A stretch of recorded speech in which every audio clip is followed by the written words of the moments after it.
By the time we boarded the plane in Johannesburg, I was tired in a way that surprised me.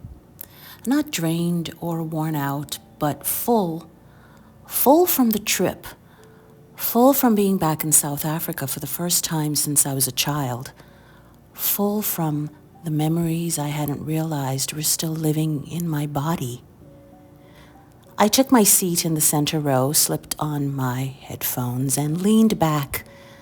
I was ready to be quiet for a while, ready for the long flight, ready to go home. And then he walked down the aisle.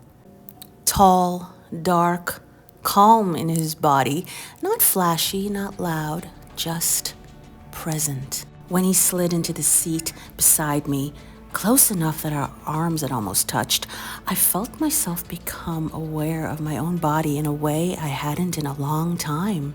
My legs, my breath, the warmth I felt under my skin. I told myself it was nothing, just someone sitting next to me, just proximity. But then about 10 minutes later, before the plane had even taken off, I took my headphones off. I looked at him. He smiled. Something inside me softened immediately. He asked where I was from. I told him Toronto. He laughed and said he almost hadn't spoken to me because I looked so closed off, wrapped in my music. That made me laugh too. His name was Moses. He lived in West Africa. He had been in Johannesburg for a conference. This was his flight home. I told him this was my first time back in South Africa since I was a child. When the plane lifted, I felt it too. Something inside me lifted along with it. We talked easily, naturally. We laughed, louder than we probably should have, and enough that the couple in front of us turned around a few times with thin, annoyed smiles. I noticed, and then I didn't care. For once, I didn't feel the need to make myself smaller. I felt light. I felt so open, somewhere between who I had been and who I was becoming. At dinner, they brought the little bottles of wine. One, then another. I felt the warmth spread through me, not just from the wine, from being seen, from being listened to, from being looked at like what I was saying mattered. When he told me he didn't believe I was 42, I laughed. When he told me he was 34, I felt something flicker inside me. Surprise, pleasure, a little spark I hadn't felt in years. I had been invisible for too long, and now I was being seen.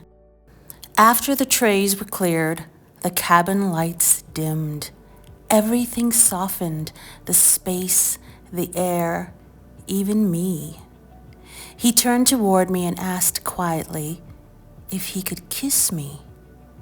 I didn't think, I didn't hesitate, I just said, yes. The kiss wasn't rushed, it wasn't hungry, it was present, intentional. Like he was right there with me, not trying to go anywhere, not trying to take anything. I remember thinking, this is what I've been missing, even though I didn't yet know what this really meant. Time felt strange, like the rest of the world had fallen away, and it was just breath and closeness and the strange safety of anonymity. Somewhere in the middle of it, emotion rose faster than I could hold it back. I started to cry. Not because I was sad, but because I was so overwhelmed, alive, seen, open. He noticed immediately, pulled back, looked at me with softness, concern, and asked what was wrong. Nothing, I said, and I meant it.